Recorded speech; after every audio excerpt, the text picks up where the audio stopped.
കഴിഞ്ഞ സീസണിലെ കേരള ബ്ലാസ്റ്റേഴ്സിന്റെ ISLലെ ടോപ്പ് സ്കോററും മെയിൻ സ്ട്രൈക്കറുമായ ഹെസ്യൂസ് ഹിമിനസ് ബ്ലാസ്റ്റേഴ്സ് വിട്ടുവെന്ന വാർത്ത രാവിലെ കണ്ടപ്പോൾ ഒന്ന് ഞെട്ടിപ്പോയി. കാരണം ആരും പ്രതീക്ഷിക്കുന്നില്ല. കാരണം അടുത്ത സീസണിലും നമുക്കൊപ്പം എന്തായാലും ഉണ്ടാകുമെന്ന് പ്രതീക്ഷിച്ചൊരു വിദേശ താരമാണ് ഹെസ്യൂസ് ഹിമിനസ്. അപ്പൊ ഹിമിനസിനെ റിലീസ് ചെയ്തതായുള്ള വാർത്ത അർദ്ധരാത്രി കേരള ബ്ലാസ്റ്റേഴ്സ് തങ്ങളുടെ സോഷ്യൽ മീഡിയ പ്ലാറ്റ്ഫോമുകളിൽ പോസ്റ്റ് ചെയ്തപ്പോൾ അതെന്തായാലും വലിയൊരു ഞെട്ടൽ ഉളവാക്കിയ കാര്യം തന്നെയാണ്. കാരണം ഇപ്പൊ ISL വാർത്തകളെ സംബന്ധിച്ച് വലിയ ആവേശമൊന്നും ആർക്കും ഇല്ല. പക്ഷെ ഈ ഒരു സംഭവം കണ്ടപ്പോൾ എല്ലാവരും ഒന്ന് ഞെട്ടി, വലിയ രീതിയിൽ ചർച്ചയായി എന്നുള്ളതൊരു പ്രധാനപ്പെട്ട കാര്യമാണ്. അത് മാത്രമല്ല, വിദേശ താരങ്ങളെ, അവശേഷിക്കുന്ന വിദേശ താരങ്ങളെ കേരള ബ്ലാസ്റ്റേഴ്സിന് റീറ്റെയിൻ ചെയ്യാൻ പറ്റുമോ എന്നുള്ളതാണ് ഇനിയൊരു ചോദ്യം. കാരണം ISL സംബന്ധിച്ചുള്ള അനിശ്ചിതത്വം തുടരുകയാണ്.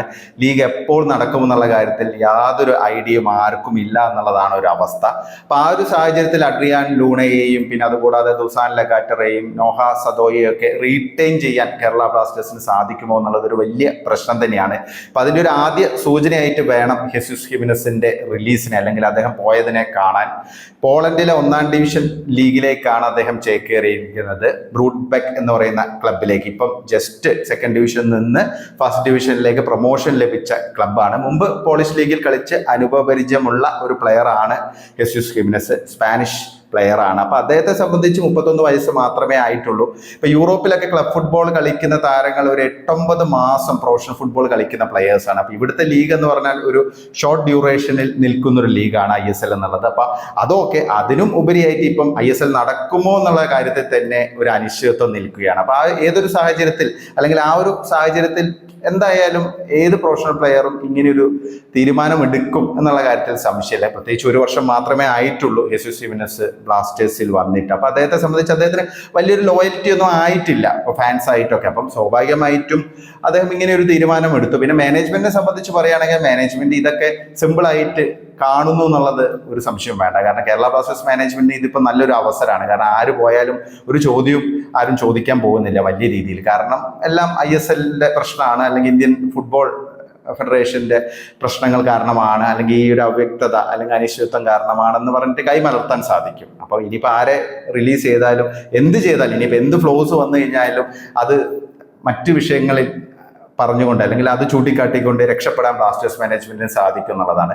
ശരിക്കും ഒരു വർഷം കൂടെ കോൺട്രാക്ട് ഉണ്ട് ഹെസ്യൂസ് ഹിമിനസിന് കേരള ബ്ലാസ്റ്റേഴ്സുമായി. പക്ഷേ മ്യൂച്വൽ അഗ്രിമെന്റ് പ്രകാരം കോൺട്രാക്ട് ടെർമിനേറ്റ് ചെയ്യുകയാണ് ഉണ്ടായത്. പക്ഷെ അത് എന്തുകൊണ്ടാണെന്ന് മനസ്സിലായില്ല. കാരണം പോളണ്ടിൽ നിന്നൊരു ക്ലബ്ബ് ഹെസ്യൂസ് ഹിമിനസിന് വേണ്ടി താല്പര്യം കാണിക്കുന്നു. സ്വാഭാവികമായിട്ട് അദ്ദേഹം പോകുന്നതിൽ കുഴപ്പമില്ല, കാരണം അദ്ദേഹത്തിന്റെ ഭാവിയാണ് പ്രധാനം. പക്ഷേ ബ്ലാസ്റ്റേഴ്സിന് ഒരു ട്രാൻസ്ഫർ ഫീ വാങ്ങാമായിരുന്നു. പക്ഷെ എന്തുകൊണ്ട് ട്രാൻസ്ഫർ ഫീ വാങ്ങാതെ ഇത് ഒരു സിമ്പിളായിട്ട് കാര്യങ്ങൾ ഫെസിലിറ്റേറ്റ് ചെയ്തു എന്നുള്ളത് അറിയില്ല. അപ്പൊ എന്തായാലും ഹെസ്യൂസ് ഹിമിനസ് പോയിരിക്കുകയാണ്. ഇപ്പൊ ഹെസ്യൂസ് ഹിമിനസ് കഴിഞ്ഞ സീസണിൽ ബ്ലാസ്റ്റേഴ്സിന് വേണ്ടി ഗംഭീര പെർഫോമൻസ് തന്നെയാണ് കാഴ്ചവെച്ചത്. കാരണം ചെറിയ ചില ഫ്ലോസ് ഒക്കെ ഉണ്ടായിരുന്നു. പക്ഷെ അങ്ങനെയാണെങ്കിൽ പോലും ബ്ലാസ്റ്റേഴ്സിന് വേണ്ടി ഈ ഒരു പ്രതിസന്ധി ഘട്ടത്തിൽ, കാരണം ഒരുപാട് ഡിഫൻസീവ് മിസ്റ്റേക്സും മറ്റ് പ്രശ്നങ്ങളും നേരിട്ട ഒരു സീസണിൽ 11 ഗോളുകൾ നേടാൻ ഹിമിനസിന് സാധിച്ചിട്ടുണ്ട്. പ്രത്യേകിച്ച് ഫൈനൽ തേർഡിൽ ഒരു ഇംപ്രഷൻ ഉണ്ടാക്കാൻ പറ്റിയ ഒരു പ്ലെയർ ആയിരുന്നു. പക്ഷെ പലപ്പോഴും അദ്ദേഹത്തിന് വേണ്ടത്ര രീതിയിലുള്ള സപ്പോർട്ടൊക്കെ കിട്ടിയിട്ടുണ്ടോ എന്നുള്ളതൊരു സംശയമാണ്. അപ്പം ഈ ഒരു താരത്തെ എങ്ങനെ യൂട്ടിലൈസ് ചെയ്തു എന്നുള്ളതും ഒരു ചോദ്യമാണ്. പ്രത്യേകിച്ച് സ്റ്റാറയുടെ ആ ഒരു സ്റ്റിൻഡിൽ പല പ്രശ്നങ്ങളും ഉണ്ടായിരുന്നു. അപ്പൊ അതൊക്കെ താരത്തെയും ബാധിച്ചിട്ടുണ്ട്. വളരെ വൈകി എത്തിയ ഒരു പ്ലെയർ ആണ്, പക്ഷെ പെട്ടെന്ന് തന്നെ ക്ലിക്കായി എന്നുള്ളതാണ്. അപ്പൊ ബ്ലാസ്റ്റേഴ്സിനെ സംബന്ധിച്ച് ഈ സ്ട്രൈക്കർമാർ ക്ലിക്ക് ആവുന്നു, അടുത്ത സീസണിൽ വേറെ ക്ലബിലേക്ക് പോകുന്നു. അപ്പൊ ആ ഒരു പ്രവണത ഇങ്ങനെ തുടർന്നുകൊണ്ടിരിക്കുകയാണ്. ദിമിത്രിയാസ് ഡൈമാൻഡക്കോസ് ഗോൾഡൻ ബൂട്ടൊക്കെ അടിച്ച് അടുത്ത സീസണിൽ ഈസ്റ്റ് ബംഗാളിലേക്ക് പോയി. മുമ്പാണെങ്കിൽ ഓഗ്ബച്ചയുടെ ഒരു എക്സാമ്പിൾ നമ്മുടെ മുമ്പിലുണ്ട്. അതുകൂടാതെ തന്നെ അൽവാരോ, പിന്നെ ഡയസ്, ഇവരുടെയൊക്കെ എക്സാമ്പിൾസ് നമുക്ക് മുമ്പിലുണ്ട്. അപ്പം ഒരു താരം എസ്റ്റാബ്ലിഷ് ആയിട്ട് വരുമ്പോൾ എന്തെങ്കിലും കാരണം പറഞ്ഞ് അടുത്ത സീസണിൽ ആ താരത്തെ കൈവിടുന്നു എന്നുള്ളതാണ് ഒരു വല്ലാത്ത അവസ്ഥ.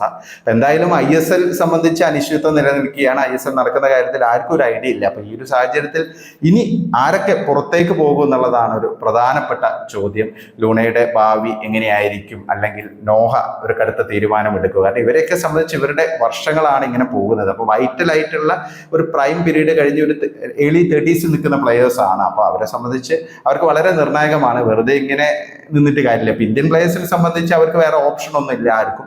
അപ്പോൾ അവരവധിയൊക്കെ ആഘോഷിച്ച് ഇങ്ങനെ നടക്കും. പക്ഷേ ഈ പ്രൊഫഷണൽ പ്ലെയേഴ്സ്, അതായത് യൂറോപ്പിൽ കളിച്ച അല്ലെങ്കിൽ യൂറോപ്യൻ എക്സ്പീരിയൻസ് ഒക്കെ ഉള്ള പ്രൊഫഷണൽ പ്ലെയേഴ്സിനെ സംബന്ധിച്ച് ഇതൊരു വലിയ അലാമിംഗ് ആയുള്ള സിറ്റുവേഷൻ തന്നെയാണ്. അപ്പോൾ എന്താണ് നിങ്ങൾക്ക് തോന്നുന്നത്? ഇപ്പം നിലവിലെ സാഹചര്യത്തിൽ അഡ്രിയാൻ ലൂണ ഉൾപ്പെടെയുള്ള പ്ലെയേഴ്സിനെ റീറ്റെയിൻ ചെയ്യാൻ കേരള ബ്ലാസ്റ്റേഴ്സിന് സാധിക്കുമോ? നിങ്ങളുടെ അഭിപ്രായങ്ങൾ കമൻ്റായി രേഖപ്പെടുത്തണേ.